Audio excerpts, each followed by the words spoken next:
మొదటగా వచ్చిన మీడియా మిత్రులందరికీ నమస్కారం. చెప్పిన వెంటనే టైంకి అందరూ వచ్చారు. సో ఏదైనా చిన్న ఆలస్యం జరిగినా, ఏమైనా తప్పులు జరిగినా క్షమించండి. ఇది TFT-DDA అసోసియేషన్ అనేది ఒక 35 సంవత్సరాల చరిత్ర గలది. ఎన్నో సంవత్సరాల నుంచి చిన్న చిన్న తప్పులు, పెద్ద పెద్ద తప్పులు జరుగుతున్నాయి. బట్ ఒక ప్రెసిడెంట్గా అసోసియేషన్లో ఒక బాధ్యత తీసుకొని ముందుకు నడిపించాలి అని అంటే అది చిన్న మాట కాదు.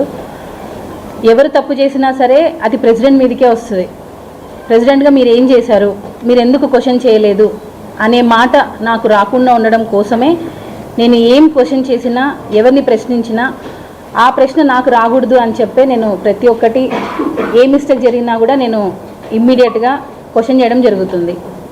స్పెషల్గా ఆ వర్డ్ అనేది నచ్చట్లేదు, అంటే క్వశ్చనింగ్ అనేది నచ్చట్లేదు. గత బాడీలో ప్రెసిడెంట్ అయినా, సెక్రటరీ అయినా, ట్రెజరర్ అయినా కొన్ని మిస్యూజ్ ఆఫ్ ఫండ్స్ అనేవి జరిగింది. వాటిని క్వశ్చన్ చేసినప్పటి నుంచే మా అసోసియేషన్లో కొన్ని ప్రాబ్లమ్స్ అనేవి స్టార్ట్ అయ్యాయి. ఎప్పుడైతే లాస్ట్ ఇయర్ మేము పోటీ చేసినప్పుడు జోసెఫ్ మాస్టర్ అని చెప్పి మాకు ఆపోజిట్గా నిలబడ్డారు. ఆయన ఓడిపోవడం జరిగింది.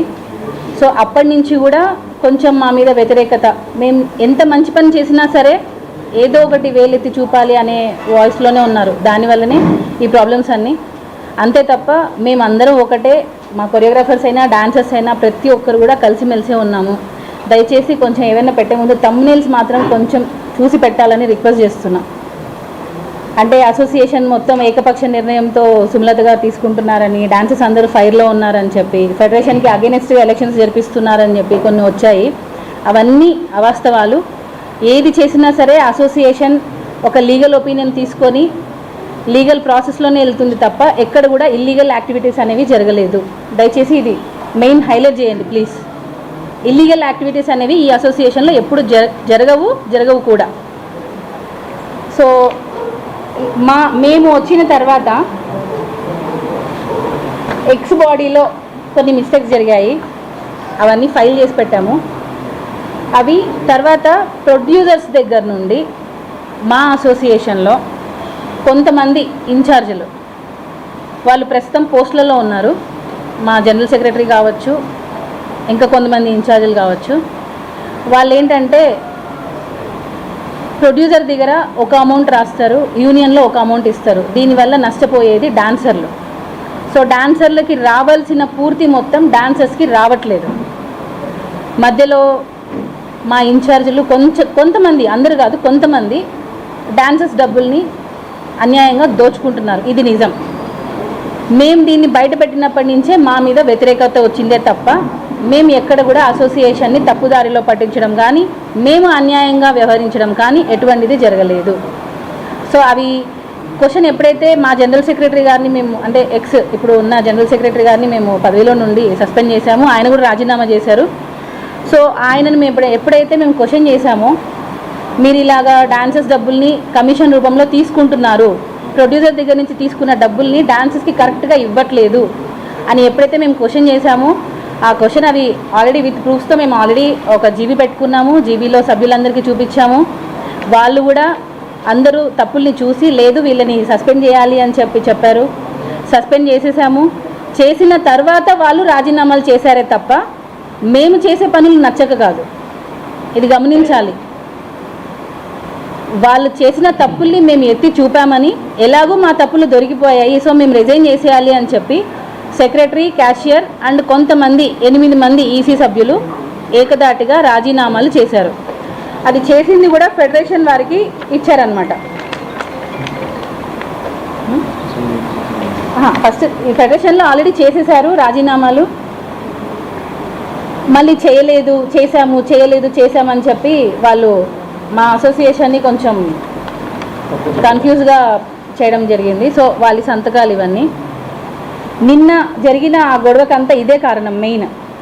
సో 8 మంది EC members, secretary, general secretary and cashier, మొత్తం 10 మంది ఈ ఇద్దరు అవినీతికి పాల్పడ్డారు, జనరల్ సెక్రటరీ, క్యాషియర్ అండ్ వీరి 8 మెంబర్స్ కూడా వీరికి మద్దతు తెలుపుతూ రాజీనామాలు చేసేసారు. ఎందుకు అని అంటే టోటల్ బాడీ డిజాల్వ్ చేయాలి అని చెప్పి. సో వీరి తప్పులకి వీరి రాజీనామాలకి టోటల్ బాడీ ఎందుకు డిజాల్వ్ చేయాలి అనేది నా క్వశ్చన్. సో ఇక్కడ వీరందరూ రాజీనామాలు చేశారు. వీరి రాజీనామాల్ని మేము యాక్సెప్ట్ చేయడం జరిగింది. నుంచి లెటర్ పంపించారు, సామూహిక రాజీనామాలు చేశారు, ఒకసారి రండి అని జాయింట్ మీటింగ్ పెట్టారు. మాకు ఎవరైతే రాజీనామాలు చేశారో ఆ తర్వాత మాకు ఫెడరేషన్ వారు ఒక జాయింట్ మీటింగ్ పెట్టడం జరిగింది. సో ఆ జాయింట్ మీటింగ్లో చిన్న చిన్న తప్పులు ఉంటాయి, చూసుకొని వెళ్ళిపోవాలి అని అన్నారు. సరే, తప్పులు అంటే చిన్న చిన్నవి అంటే ఓకే, మరి డాన్సెస్ డబ్బులు తింటున్నారు, మరి ఎలా కలిసి ఉండాలి అని అన్నాము. చిన్న చిన్నవన్నీ జరుగుతూ ఉంటాయి, సంవత్సరాల నుంచి జరుగుతూ ఉన్నాయి, మీరు ఒక్కసారిగా వచ్చి మార్చాలి అంటే మార్చలేరు, కలిసిపోతూ పనిచేస్తూ దాన్ని తొలగిస్తూ రండి అని అన్నారు. కానీ నాకు ఇచ్చిన పదవీ కాలం 2 ఏళ్ళే. ఈ 2 ఏళ్లలో నేను ఇట్లా చూసుకుంటూ పోతుంటే అన్యాయంగా బలేది మా డాన్సర్సే. సో దాని మీద మేము కొన్ని ఎప్పటికైతే అప్పటికప్పుడు శిక్షించాలి అనే ఒక ఉద్దేశంతో మాత్రమే మేము మళ్ళీ జూన్ 14th రోజు మేము జనరల్ బాడీ పెట్టుకున్నాము. ఆ జనరల్ బాడీలో వారి వివరణ తీసుకోవడం జరిగింది. ఎవరైతే తప్పు చేశారో, రాజీనామాలు చేశారో వారి వివరణ తీసుకోవడం జరిగింది. ఆ వివరణతో మా సభ్యులందరూ అసంతృప్తికి గురయ్యారు. తర్వాత లేదు, వీళ్ళ రాజీనామాల్ని మేము యాక్సెప్ట్ చేశాము, బై ఎలక్షన్స్కి వెళ్ళాలి అని మెజారిటీ సభ్యులు సర్వసభ్య సమావేశంలోనే అంటే జనరల్ బాడీలోనే తీర్మానించడం జరిగింది. ఇక్కడ ఎక్కడ కూడా అన్యాయంగా వాళ్ళని తీసేసింది లేదు.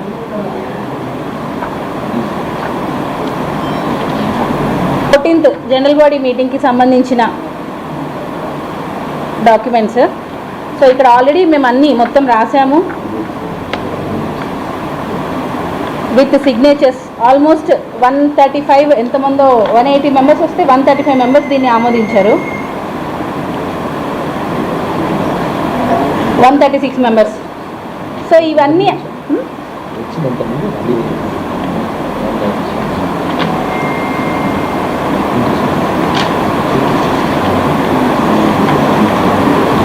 188 మెంబర్స్ వచ్చారు. ఎప్పుడు కూడా మా జనరల్ బాడీకి యూజువల్గా 150 to 200 మధ్యలోనే వస్తారు, ఏ జనరల్ బాడీకి అయినా సరే. సో 188 మెంబర్స్ వచ్చారు. దానిలో 136 మెంబర్స్ లేదు, వీళ్ళు చేసింది తప్పు, వీళ్ళని సస్పెండ్ చేయాలి, వీళ్ళ రాజీనామాల్ని యాక్సెప్ట్ చేయాలి అని చెప్పి బై ఎలక్షన్స్కి వెళ్దామని చెప్పి అందరం నిర్ణయం తీసుకున్నాం. దాని ప్రకారంగానే నిన్న పెట్టడం అన్నది జరిగింది. కానీ ఇక్కడ విషయం ఏంటంటే ఈ జనరల్ బాడీ దాన్ని కూడా ఫెడరేషన్ వారు మేము ఒప్పుకోము అని అంటున్నారు. వారు అనేది ఒకటే, వాళ్ళు ఏమంటున్నారంటే ఈ 10 మందితో పాటు మీరు కూడా దిగిపోండి అని అంటున్నారు. మొత్తం కార్యవర్గానికి డిజాల్వ్ చేసేసి మొత్తం బాడీకి ఎలక్షన్స్ పెట్టండి అని అంటున్నారు. ఇక్కడ ఏ బైలాలో ఉంది అనేది మాకైతే తెలియలేదు. సో ఫెడరేషన్ బైలాలో కూడా అది ఎక్కడ లేదు, మా యూనియన్ బైలాలో కూడా ఎక్కడ లేదు. మొత్తం కార్యవర్గానికి అంటే నేను, ఇక్కడ జాయింట్ సెక్రటరీ గారు ఉన్నారు, ఈసీ మెంబర్ గారు ఉన్నారు, సో ఇట్లా ఇంకా ఉన్నారు, రాలేదు ఈరోజు. సో మేమందరం ఉండగా ఇంకా 7 మంది మేము రాజీనామా చేయలేదు, మేము ఏం తప్పులు చేయలేదు. అయినా కూడా మొత్తం కార్యవర్గానికి ఎలక్షన్స్ పెట్టాలి అనే ఒక ఎజెండా పెట్టలేదు అన్న కోపంతో నిన్న ఫెడరేషన్ వారు వెళ్ళిపోవడం జరిగిందే తప్ప ఫెడరేషన్కి అగైనెస్ట్గా మేము బై ఎలక్షన్స్ జరిపిస్తున్నామన్నమాట అవాస్తవం. సో ఫెడరేషన్కి మేము అగైనెస్ట్గా వెళ్తున్నాము, వాళ్ళ బైలాస్ ప్రకారం మేము పాటించట్లేదు అని చెప్పి వారు మమ్మల్ని బైకాట్ చేశారు అని చెప్పి చాలా వచ్చాయి. సో అవన్నీ కరెక్ట్ కాదండి. ఎవరైతే రాజీనామాలు చేశారో వాళ్ళకి మాత్రమే ఉప ఎన్నికలు జరగాలా లేదా అనే ఒక దాని మీద మాత్రమే నిన్న ఓటింగ్ జరిగింది. సీక్రెట్ ఓటింగ్ ద్వారా జరిగింది. మళ్ళీ వారు జేసీఎల్ గారిని కలవడం జరిగింది. ఈ 10 మంది మాకు ఇంకొక అవకాశం ఇవ్వండి అని అన్నారు. మళ్ళీ మేము 5th ఈ నెల మళ్ళీ జనరల్ బాడీ పెట్టుకోవడం జరిగింది. ఆ జనరల్ బాడీలో ఫెడరేషన్ వారిని, జాయింట్ కమిషనర్ ఆఫ్ లేబర్ వారిని, అబ్జర్వర్స్ని ఇద్దరిని పిలిపించాము. అక్కడ కూడా అసలు కరెక్ట్గా మాకు జడ్జిమెంట్ రాలేదు. అందుకనే మేము మళ్ళీ అక్కడ తీర్మానం ఏం తీసుకున్నామంటే 12th ఈ నెల అసలు వీళ్ళు రాజీనామాలు చేసిన వారికి ఎలక్షన్స్ పెట్టాలా వద్దా అని మరొకసారి జేసీఎల్ గారిని గౌరవించి మళ్ళీ సీక్రెట్ ఓటింగ్ ద్వారా పెట్టాలని అనుకున్నాము. చాలామంది డాన్సర్స్, కొంతమంది మాసెస్కి భయపడి మేము ఓపెన్గా చెప్పలేము అని అన్నందుకు మేము సీక్రెట్ ఓటింగ్ ద్వారా అసలు ఈ రాజీనామాలు చేసిన వారికి ఎన్నికలు జరగాలా వద్దా అనే ఒక ఆప్షన్ మీద సీక్రెట్ ఓటింగే జరిగింది తప్ప నిన్న జరిగింది ఎన్నికలు కాదు.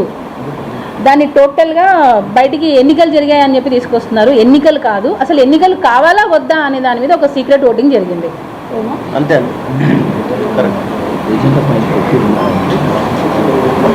ఎజెండా పాయింట్స్ రెండు పెట్టాము. అసలు బై ఎలక్షన్ అంటే ఈ రాజీనామాలు చేసిన వారికి బై ఎలక్షన్స్ కావాలా వద్దా, అంతే, ఆ రెండే ఆప్షన్స్. ఫెడరేషన్ వారు చెప్తున్నది ఏంటి, ఇది కాదు మొత్తం కార్యవర్గానికి కూడా ఎలక్షన్స్ పెట్టాలా వద్దా అనే ఆప్షన్ పెట్టండి అని అంటున్నారు. అసలు ఆ ఆప్షన్ ఎందుకు పెట్టాలి అనేది మా క్వశ్చన్. మేము రాజీనామాలు చేయలేదు, మేము ఎందుకు దిగిపోవాలి? ఎక్కడ కూడా ఏ యూనియన్ బైలాలో కూడా ఒక కార్యవర్గం ఇంత పర్సెంట్ చేస్తే మిగతా వాళ్ళు కూడా డిజాల్వ్ అవ్వాలి అనేది అయితే ఎక్కడ లేదు. సో మాకు ఇంకా మా పదవీ కాలం ఉంది, మేము ఇంకా కొనసాగుతాం అనే వాయిస్తోనే మేము మాట్లాడాము. అందుకే మేము ఆ ఎజెండా పాయింట్ పెట్టము అని అన్నామే తప్ప ఫెడరేషన్ వారికి అగెనిస్ట్గా వెళ్ళాలి అనే ఒక ఉద్దేశం మాకు లేదు. మాకు ఫెడరేషన్ కావాలి, మేము ఎప్పుడు వారితో పని చేస్తూనే ఉంటాము. కానీ ఫెడరేషన్ లేకుండా ఎలక్షన్స్ జరుగుతున్నాయి అని చెప్పి కొంతమంది మా డాన్సర్స్కి అవగాహన లేక మాట్లాడడం జరిగింది.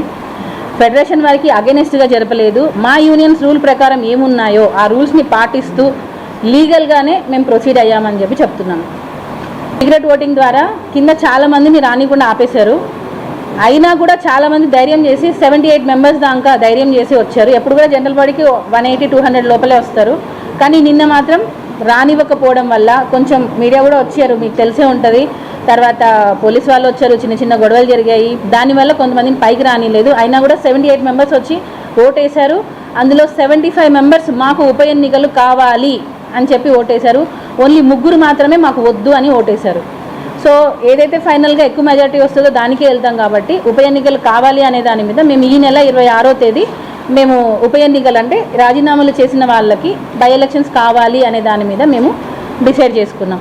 సో ఇది యాజ్ పర్ యూనియన్ రూల్స్ ప్రకారమే వెళ్ళాం తప్ప ఎక్కడ కూడా ఫెడరేషన్ వారికి అగెనిస్ట్గా వెళ్ళాలి అనే ఒక ఇంటెన్షన్ మాకు ఎప్పుడూ లేదు.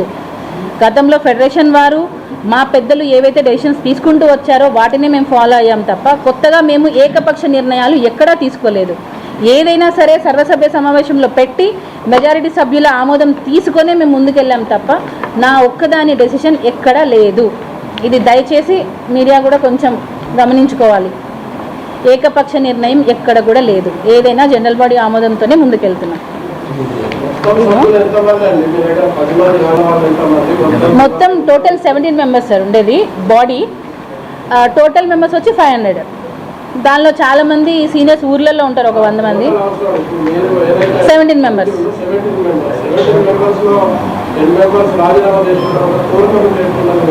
కోర్ కమిటీ కాదు సార్. ఇక్కడ ఒక డెసిషన్ తీసుకోవాలంటే మెజారిటీ ఉండాలి తప్ప మనకి ఇప్పుడు ఒక ప్రెసిడెంట్గా నేను ఒకవేళ రాజీనామా చేయకపోయినా మీద 16 మంది రాజీనామా చేసినా సరే నా పోస్ట్ నాకు ఉంటుంది కదా. ఎక్కడుంది, ఏ రూల్లో ఉంది? మా బయలులో లేదు, అది లేదు. ఏది లేదు. అది దేనికి? ఏదైనా ఒక జనరల్ బాడీలో ఆమోదం తీసుకోవడానికి కావాలి. అంటే ఇప్పుడు ఒక జనరల్ బాడీ పెడతాము, ఒక 200 మంది వచ్చారు, దానిలో 1/3 మెజారిటీ కావాలి. అంతేగాని బాడీ డిజాల్వ్ చేయాలంటే ఇప్పుడు ఓకే సార్ మీరు అనుకున్నట్టుగానే అనుకుందాం. ఇప్పుడు ఒక మీ టీం మేము గెలిచామనుకోండి, లేదు లేదు లేదు లేదు లేదు ఎక్కడుంది సార్? లేబర్ యాక్ట్లో లేదు. ఎక్కడుంది? ఇప్పుడు నా పోస్ట్ నేను ఒక్కదాన్ని ఉన్నా సరే 16 మంది రాజీనామా చేసినా నా పదవి కాలం ఉంటుంది కదా.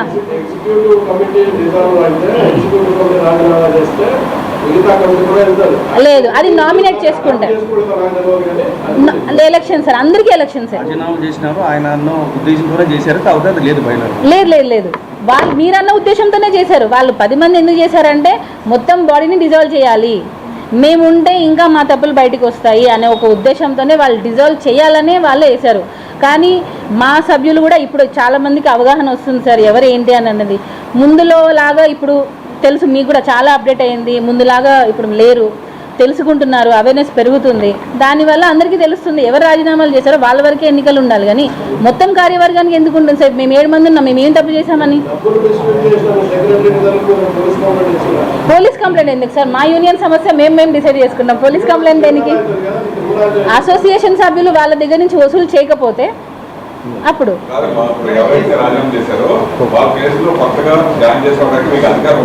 ఉంటుంది.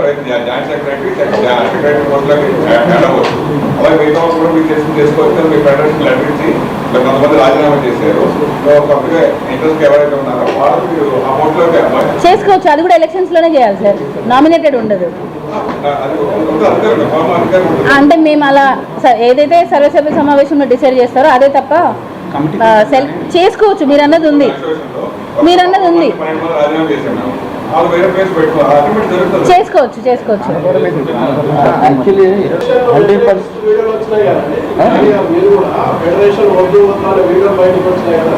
అదే సార్ అది 3వ పాయింట్ పెట్టినందుకు. ఒక్క నిమిషం, ఫెడరేషన్ వద్దు అని ఎందుకు అన్నామంటే ఫస్ట్ ఆఫ్ ఆల్ ఆ 3వ పాయింట్ పెట్టమని